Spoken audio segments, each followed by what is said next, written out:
Welcome to the deep dive. Today, we're tackling something really important, the educational ripples of the pandemic.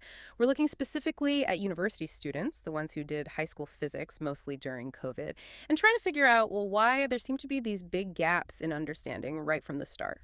Yeah, and our focus today comes from this pretty detailed study. They looked at, over 1,000 freshmen just starting university in 2024.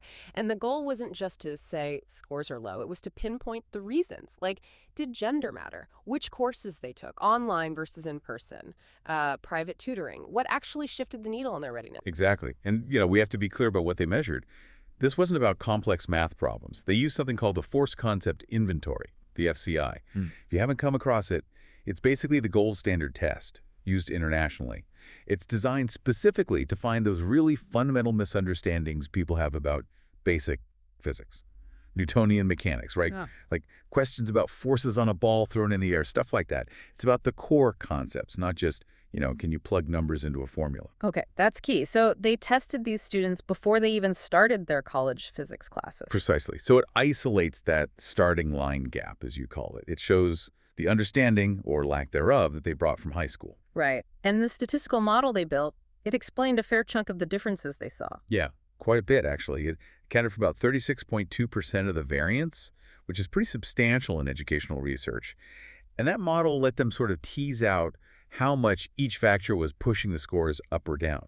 Okay, let's get into it then. What were the biggest things? The main factors explaining why some students were ready and others really weren't. Well, the top five were pretty revealing and honestly a bit concerning when you see them listed together. The single biggest positive factor, completing physics IY in high school, made a big difference. But then, almost tied for first place was something completely non-academic, being male. Wow. Okay, so physics I completion. How much of a boost did that give? In the final model, it predicted about a 12.0 percentage point higher score. And being male. Almost identical. 11.9 percentage points higher. Am I next to each other? Yep. Then came online tutoring. That gave a plus 8.3 point boost. After that, taking physics 2 added another 6.5 points, and in-person tutoring added 5.5 points. Hold on, I just need to process that first comparison. The data is essentially saying the advantage a student gets just by being male is statistically the same size as the advantage gained from taking the entire foundational physics I course. That's what the regression model suggests, yeah. Okay. It's a stark finding. Stark is the word. Let's look at the raw numbers for that gender difference. Sure. So the analysis definitely confirmed a significant gap.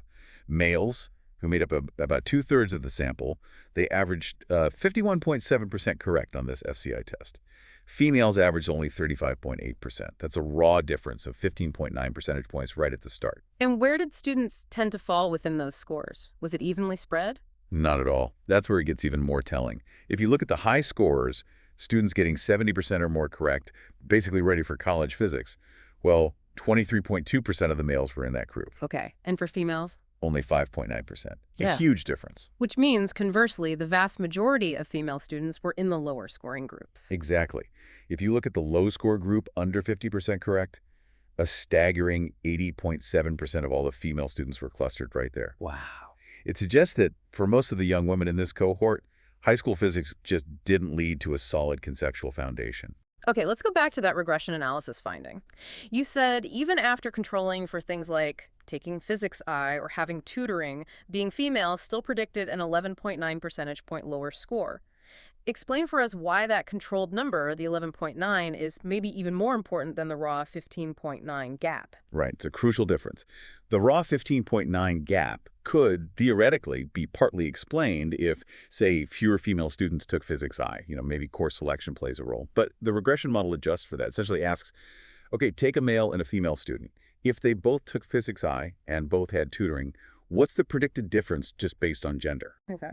The fact that a gap of nearly 12 points still remains after accounting for those other factors, well, it strongly suggests the issue is more structural. Something deeper than just course access or tutoring access. Exactly. Something potentially in the learning environment, the teaching methods, societal factors, maybe. The model doesn't say what it is, just that it's there and it's significant. That really underscores the inequality. So let's talk about the real-world impact. The study calculated this predicted gap between the hypothetical most advantaged and least advantaged student based on all these factors. How big was that gap? It was massive. A predicted difference of 44.7 percentage points. Almost 45 points. Yeah. So picture this. You have a female student, didn't take any high school physics, no tutoring. The model predicts she'd score around 27.3% on this foundational concept test, basically failing. Then you have a male student, took physics I&A, had tutoring.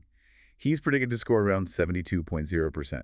That's a solid conceptual understanding. So one student starts college conceptually failing. The other starts with a solid B or C plus level understanding, all based on these factors before they even sit in a university lecture. Right. The starting line isn't just uneven. It's like they're starting in completely different races. That 44.7-point gap is just huge. Okay, let's shift focus a bit to the academic side, the part that feels more controllable, actually taking the courses. Physics, I was the top predictor, you said. Just how big was the impact of completing these courses? Oh, it was very large, as the researchers put it. Just taking physics the best, compared to not taking it at all, boosted the average score by 20.8 percentage points. Wow, okay. And then adding physics second on top of that gave another bump. Students who took both scored, on average, 16.3 points higher than those who only took physics 1. These courses really matter for conceptual understanding. And it's interesting, the study points out that here, in the context they studied, which seems to be Korea based on references, the influence of just high school physics completion explained more of the score difference, that 36.2%, than similar studies often find in the U.S., where it might be closer to, say, 28%. What does that imply? It seems to emphasize just how crucial the formal high school curriculum structure is in this particular system for building that foundational physics knowledge. But let me push back on that slightly. Couldn't it just be that the students who choose to take physics or, and especially physics horse, are already, more motivated, maybe naturally better at science? Is it the course itself or the student selection? That's always a fair question with correlation, right? Selection bias is real. But the study's angle seems to be that, yes, while motivation matters, the sheer size of the effects suggests access to the course content is paramount. If you don't get exposure to these specific concepts and wrestle with the misconceptions the FCI targets, it doesn't matter how motivated you are, you likely won't overcome them. So in this system, at least, access to physics seems to be the main gateway. Without it, you're just fundamentally missing the necessary input, regardless of your innate ability or drive. The effect size is just too big to ignore. Okay, that makes sense. Let's move on to the pandemic's big disruption. How things were taught, online versus in-person at school, and then the role of private tutoring. Did the mode of delivery in school make a difference?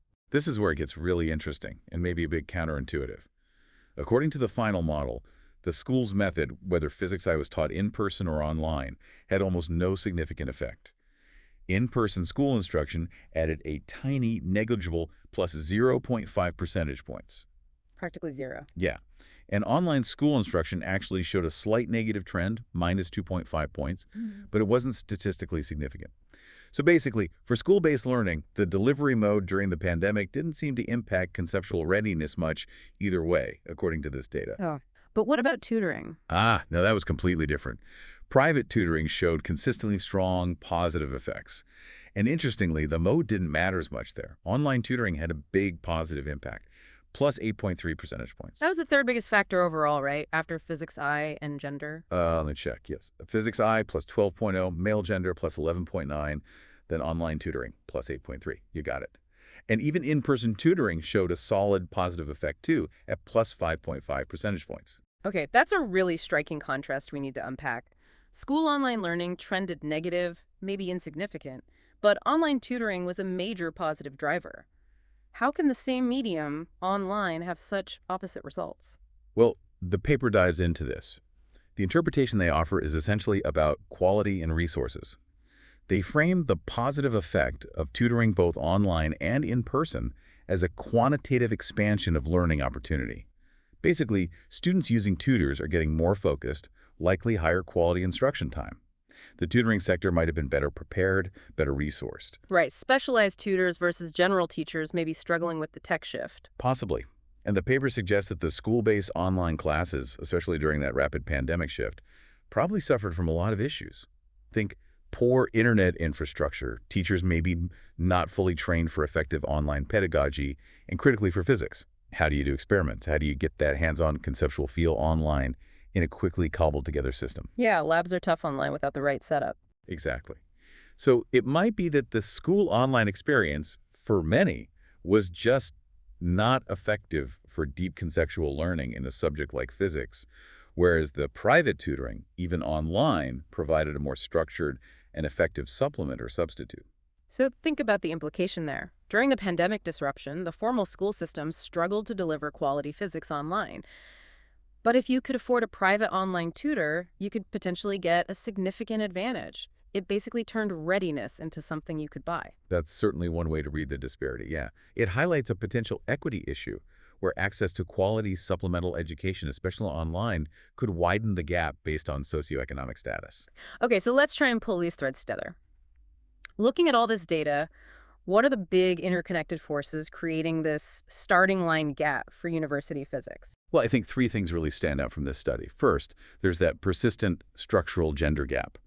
It's there, and it seems to operate somewhat independently of just course access. Second, the absolute necessity of taking physics cycle. It functions like a fundamental gatekeeper in this system. If you don't pass through it, you're way behind. Right.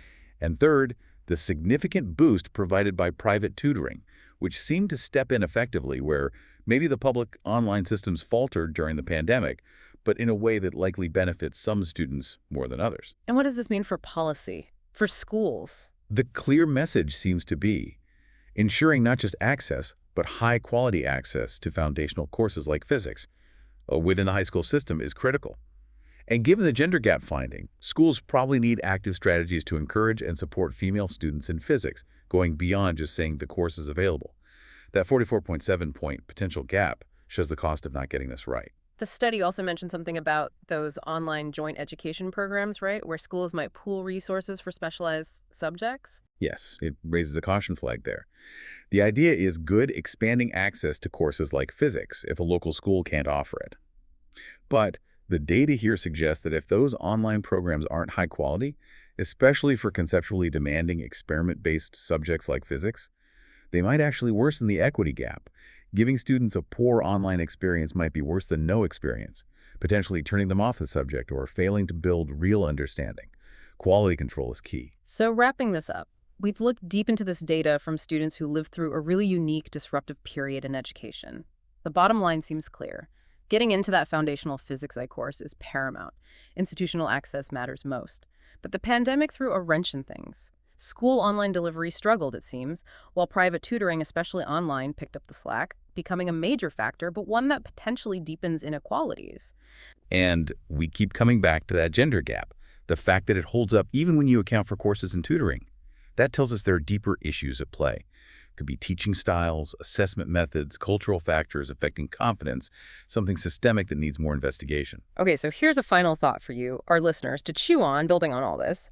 If the data shows taking physics, Kate, is so critical, almost as impactful as gender, and yet many students, disproportionately female students, arrive at university without it, what should universities do? The study mentioned maybe mandatory prep courses for those students to bridge that potential 44.7-point gap. But is that enough? Is a remedial course going to fix foundational misconceptions built up over years? Or is it just asking universities to fix a problem that really started much earlier, exacerbated by the pandemic response in K-12? Something to think about.